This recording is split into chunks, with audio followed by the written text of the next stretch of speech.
आज भ्रम में मैं आपको एक सच्ची घटना के बारे में बता रहा हूँ जो खुद मेरे मामा के लड़की के साथ ही।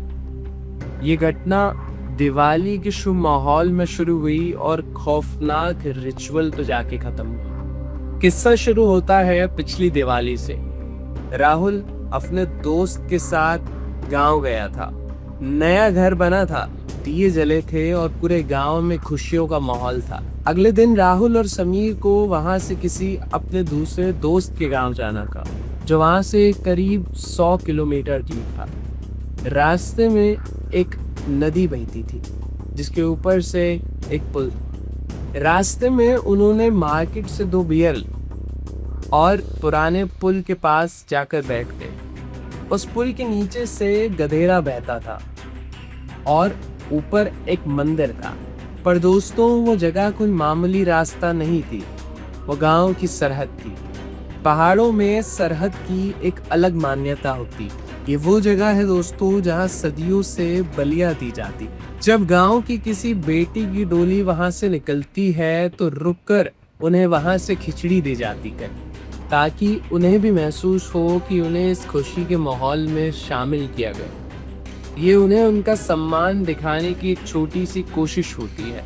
ये उनका भूख मिटाने का एक जरिया है। राहुल और उसका दोस्त समीर वहीं बैठकर बियर पीने लगे। नशे की हालत में उन्हें ये महसूस नहीं हुआ कि वो किसकी दहलीज पर बैठे। जब वो वहां से निकलने लगे तो राहुल का पैर वहां से अचानक फिसला। वो गिरा नहीं, पर उस सन्नाटे में उसके दिल में डर का एक झटका बैठ गया। कहते हैं सरहद पर जब आपका दिमाग काम करना बंद कर देता है तो वहाँ की एनर्जी यानी ऊर्जा आपके अंदर बस जाती। शाम होते होते राहुल की हालत बिगड़ने लगी। अगले दिन उसे दिल्ली निकलना था, मगर इस हालत में वो दूसरे गांव अपना इलाज करने तक नहीं जा पाया। पूरी रात राहुल उल्टियां करता रहा। उसका शरीर बुखार में कांप रहा था। उसकी हालत देखकर वैभव, जिसके घर वो गया था, उसने पास वाले गांव से डॉक्टर को अपने घर बुलाया। डॉक्टर ने दवा दी, उसे थोड़ा अच्छा महसूस हुआ। अगले दिन उसे इमरजेंसी में दिल्ली लाया गया। दिल्ली के डॉक्टर्स ने सारे टेस्ट किए, रिपोर्ट्स, स्कैन्स सब नॉर्मल थे, मगर उसका दिल्ली में रात काटना मुश्किल हो गया। जब वो दिल्ली में सोता तो दोस्तों उसे सपने नहीं, खुली आंखों से मंजर दिखते। उसे दिखता कि वो लंबे चौड़े खेतों में खड़ा है और कई सारे बूढ़े लोग, किसी का हाथ कटा, किसी के पैर कटे, किसी को सांस नहीं आ रही, उसके सामने भीड़ लगाकर खड़े हैं। कुछ उसके कंधे पर चढ़ने का प्रयास कर रहे हैं। राहुल ये सब देखकर चिल्लाना चाहता, पर उसका गला जैसे दब गया। दोस्तों, ये सिर्फ स्लीप पैरालिसिस नहीं, ये वो छाव था जो सरहद से दिल्ली तक उसके घर चला गया। दोस्तों, जब दवाओं ने अपना काम करना बंद कर दिया तो राहुल के पिताजी ने अपने परिवार की डंगरिया को बुलाया। डंगरिया ने जब अपना ध्यान लगाया तो उसे दिखा कि राहुल ने अपनी सरहद का अपमान किया है और अब वहाँ के पूर्वज और वहाँ की शक्तियाँ, वहाँ का छाव उसे परेशान कर रहे। उन्होंने बताया कि राहुल के सर के जो छाव है उसे उतारने के लिए उसे खिचड़ी देनी होगी। दोस्तों, ये खिचड़ी कोई खाने वाली खिचड़ी नहीं, ये कच्चे चावल और मांस यानी काली उड़द को मिलाकर बनाया जाता है। अगले दिन राहुल के पिताजी उसे लेकर गांव पहुंचे। डंगरिया ने अपनी प्रक्रिया शुरू की। डंगरिया ने वो कच्ची खिचड़ी ली और राहुल के सर से घुमाना शुरू किया। डंगरिया की आंखें उस वक्त ऐसी थी कि जैसे वो इस दुनिया में नहीं बल्कि उन अतृप्त रूहों को देख रही हो जो राहुल के इर्द गिर्द खड़ी थी।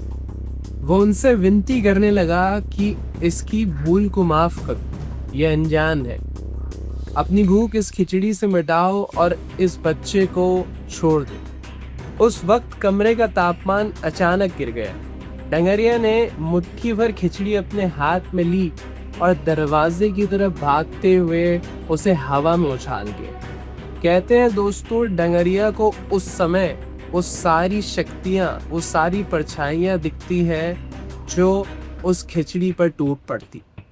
जैसे ही वो खिचड़ी हवा में गिरी, राहुल के शरीर को एक अजीब सा झटका लगा और जो वजन उसे महसूस हो रहा था वो अचानक खत्म हो गया। वो भीड़ जो उसे दिल्ली के कमरे में दिख रही थी वो अचानक कहीं गायब हो गई। दोस्तों, ये किस्सा मेरे लिए काफ़ी पर्सनल है। मैंने इसे अपनी आंखों से होता हुआ देखा है। पहाड़ सिर्फ एक घूमने की जगह नहीं है, वो ऊर्जाओं का भंडार है। वो पुराने पुल, वो गधेरे, वो गांव की सरहद, वहाँ सदियों का इतिहास और सदियों की भूख दबी है। वहाँ डोली रुकती है सम्मान के लिए और वही जगह बन मांगती है मर्यादा के लिए। अगली बार जब आप भी ऐसी जगह से गुजरें तो याद रखिए, वो जगह सिर्फ आपका सम्मान मांगती। दोस्तों, अगर आपके साथ भी कोई ऐसा इंसिडेंट हुआ है और आप हमें बताना चाहते हैं तो डिस्क्रिप्शन बॉक्स में दिए मेल आईडी पर अपना इंसिडेंट शेयर करें। मिलते हैं आपसे एक और भयानक एपिसोड में। तब तक के लिए अपना ध्यान रखिए। धन्यवाद।